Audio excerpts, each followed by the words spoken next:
बच्चों, कैसे हैं आप सब? आशा करती हूँ आप सब अच्छे होंगे, स्वस्थ होंगे। स्वागत है आपका इस कक्षा में। आइए आज हम पढ़ते हैं हिंदी का पाठ 3 गुलाब सिंह। ये कहानी ऐसे बच्चे की है जो अपने देश के लिए अपने प्राण तक न्यौछावर करने की इच्छा रखता है। ठीक है, 2 भाई-बहन हैं इस पाठ में। और देश की स्वतंत्रता के लिए हमारे देश की स्वतंत्रता के लिए आपको भी पता है कि हमारे देश के कितने नौजवान शहीद हुए थे। तब हमारा देश जो है अंग्रेजों से आज़ाद हुआ था। अगर वो नहीं होते, है ना, तो क्या होता, हम अंग्रेजों के गुलाम रहते, है ना, उनके अंडर हमें काम करना पड़ता। और उन स्वतंत्रता सेनानियों की वजह से ही हम आज़ाद हुए और अंग्रेजों को यहाँ से भागना पड़ा। तो चलिए आज पढ़ते हैं इस बच्चे की कहानी, गुलाब सिंह। कौन था ये? देश की स्वतंत्रता के लिए जहाँ एक और नौजवानों ने बलिदान दिया, वहीं इस लड़ाई में नौनिहाल भी पीछे न रह सके। प्रस्तुत कहानी दो ऐसे भाई बहनों की है जो अत्याचारी बादशाह की गुलामी से देश को मुक्त कराने के लिए झंडा लेकर जुलूस में शामिल हो जाते हैं। भाई गुलाब सिंह बादशाह के क्रूर सिपाहियों की गोली का शिकार हो जाता है, किंतु बहन आगे आकर झंडे को थाम लेती है पर उसे झुकने नहीं देती।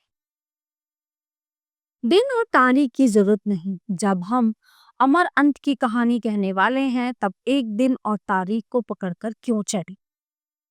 उसके घर में पिता था, माँ थी और एक गुड़िया सी बहन थी।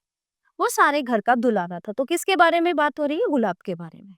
एक दिन की बात है, वो बीमार पड़ा। माँ ने उसका खाना बिल्कुल बंद कर दिया था, पर उसका बार बार कुछ खाने को मांगना छोटी बहन से सहा नहीं गया। वो चुपके से गुड़ और छल्ले चुरा लाई और खिला दिए अपने भैया को। उसके बाद भैया का बुखार बढ़ गया, पर वो तो खिला ही चुकी थी। अपने भाई के संतोष के लिए वो माँ बाप का गुस्सा भी सहने को तैयार थी। पर भाई ने गुड़ चने की बात किसी को नहीं बताई। धीरे धीरे रोग चला गया, पर भाई के मन पर बहन के प्रेम की छाप छप गई। कि कैसे वो जब भूखा था और वो खाने के लिए मांग रहा था, तो कैसे वो उसके लिए गुड़ चना लाई, ये चीज उसके दिमाग में बैठ गई।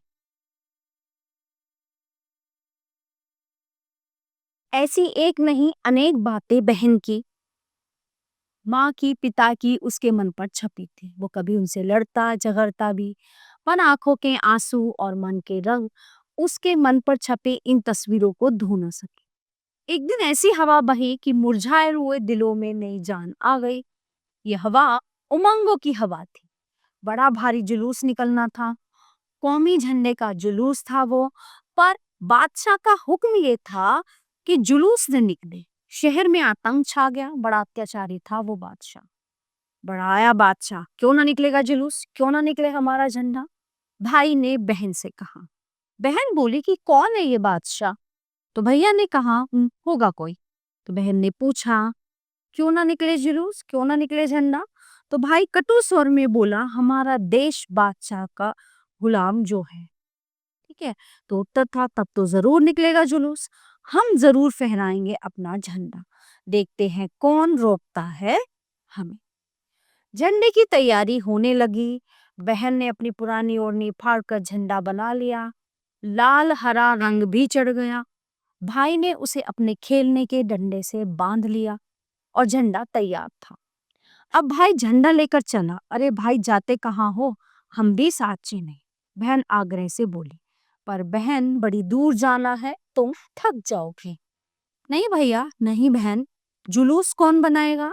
तुम झंडा उठाना, हम जुलूस बनाकर चलेंगे पीछे पीछे। नहीं रानी, तुम जुलूस नहीं। तो वो क्या कर रहा था, वो बहन को मना कर रहा था कि तुम रहने दो, मैं खुद चला जाऊंगा। लेकिन वो नहीं मान रही थी, वो भी बार बार जिद कर रही थी। तुम एक काम करो, हम रोली का तिलक लगाकर विदा करो हमें, जैसे राजकुमारी अपने भाई राजकुमार को विदा करती है। बहन ने खुशी की किलकारी के साथ ताली बजाई और दौड़कर थोड़ी सी रोली, थोड़े से चावल सजा लाई और थाली में एक दिया भी जल रहा था। भाई की आरती उतारनी थी। मुंह के चारों तरफ घूमती थाली एक आभा मंडल बनाने लगी। उसने देवी देवताओं के चित्रों में भी वैसा वैसा ही आभा मंडल देखा था। भाई के चारों तरफ वैसा ही आभा मंडल देखकर वो बहुत खुश हुई। बहन ने भाई के माथे पर तिलक लगाया, चावल बिखराए। तब भाई ने बहन के पैर छुए और विदा ली, और बहन ने भाई के सिर पर हाथ फेर कर उसकी बलाए ली। ठीक है, अब वह झंडा लेकर चला। बहन दरवाजे पर खड़ी देखती रह गई।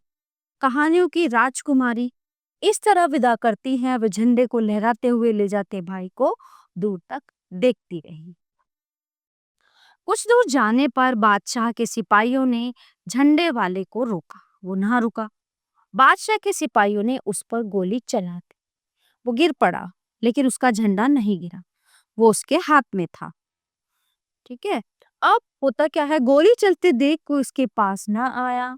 बहन ने भाई को गिरते देखा, वो दौड़ पड़ी और भाई खून से लथपथ पड़ा था। वो पुकारती रही, भैया भैया। भाई के प्राण मानो ये अमृतवाणी सुनकर लौट पड़े। वो बोला, तू आ गई, ये झंडा ले।